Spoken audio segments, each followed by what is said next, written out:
Hello, surtout n'oubliez pas de vous abonner à la chaîne Le Podcast Mindset en cliquant sur le bouton ci-dessous. Ceci nous permettra d'agrandir la communauté, mais aussi d'avoir des invités encore plus inspirants qui partageront leur parcours avec nous. Alors surtout, abonnez-vous, que vous écoutez le podcast sur YouTube, Apple Podcasts ou Spotify.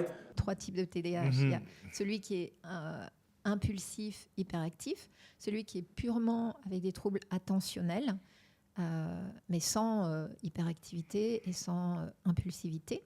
Donc l'impulsivité, elle est à la fois verbale, motrice et cognitive.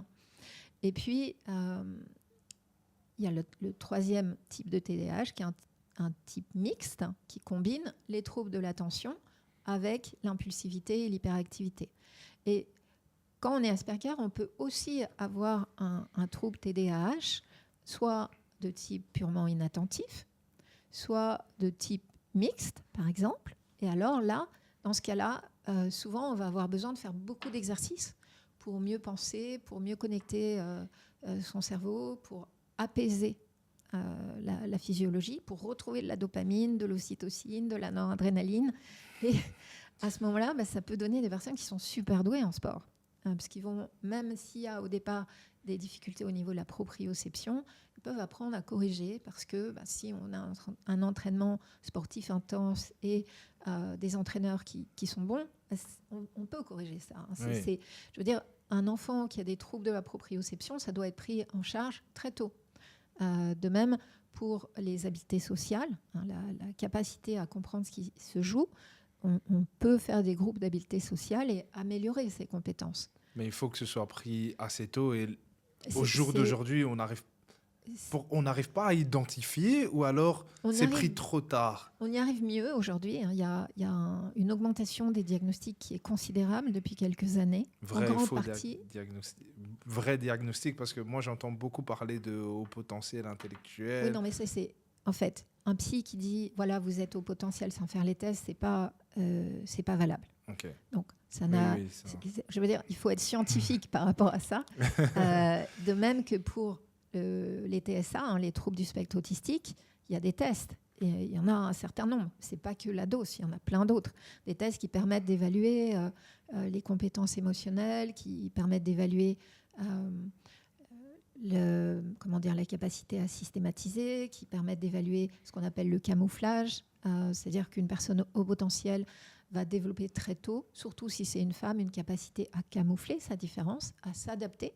Mais le fait de se suradapter, ça va entraîner davantage de surcharge au niveau aussi bien cognitif, parce que ça demande un effort cérébral de s'adapter, au niveau sensoriel, parce qu'il va falloir masquer l'impact des stimuli, mais ça a quand même un impact sur le corps.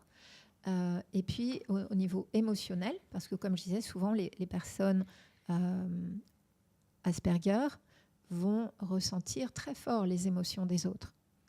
Donc ça va avoir un impact. Et une autre chose importante à comprendre par rapport à l'autisme, c'est que le cerveau autiste ne peut pas être branché donc de manière interoceptive sur ce qui se passe à l'intérieur, en même temps que de manière extéroceptive sur ce qui se passe à l'extérieur. C'est l'un ou l'autre.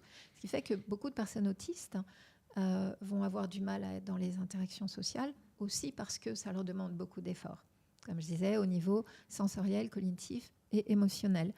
Au bout d'un temps, ça va être trop. Sauf si elles apprennent à pouvoir faire un va-et-vient entre ce qui se passe à l'extérieur et ce qui se passe à l'intérieur. Et ça, c'est une discipline, mais c'est quelque chose qui peut s'apprendre. Okay. Et ça veut dire aussi apprendre à décoder ses émotions et celles des autres. Parce qu'il y a souvent ce qu'on appelle une alexithymie, c'est-à-dire une difficulté à trouver les bons mots pour décoder, pour comprendre en fait ce qui se passe chez l'autre et ce qui se passe chez soi. Alors certaines personnes me disent, moi je comprends bien les émotions des autres, moi je ne sais pas forcément, ou alors quand elles disent je sais, elles me parlent en images.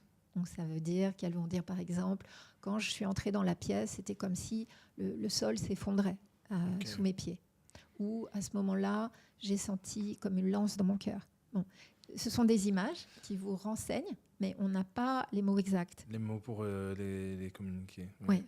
Et donc ça, alors il faut identifier et à ce moment-là, ça leur permet vraiment de pouvoir communiquer avec les autres, mais il faut pour qu'ils arrivent à ce stade-là, de pouvoir, par exemple, la personne que vous suivez qui communique avec les images, qui parle d'images pour communiquer, mais il faut pouvoir, pour qu'elle arrive à ce stade-là, il faut qu'elle soit accompagnée, pour qu'elle puisse donner son ressenti, il faut que ce soit accompagné très tôt. Mais est-ce Très tôt, pas seulement. Moi, j'ai souvent des personnes adultes qui viennent me voir, puisque moi, je ne suis pas spécialisée dans les enfants. Oui, oui. Donc, je vais prendre en charge des adolescents ou des adultes. Et j'arrive tout à fait à permettre à mes patients, évidemment, ça demande un certain temps, un certain entraînement et la volonté, mais c'est possible d'apprendre à décoder ses émotions et celles des autres et d'améliorer du coup la gestion des émotions et la gestion du stress. Donc souvent des patients qui viennent me voir, qui font au départ beaucoup de crises de panique liées à l'anxiété sociale et à la surcharge sensorielle par exemple, eh bien au bout, alors évidemment le temps varie, c'est-à-dire plus tôt c'est pris en charge, mieux c'est.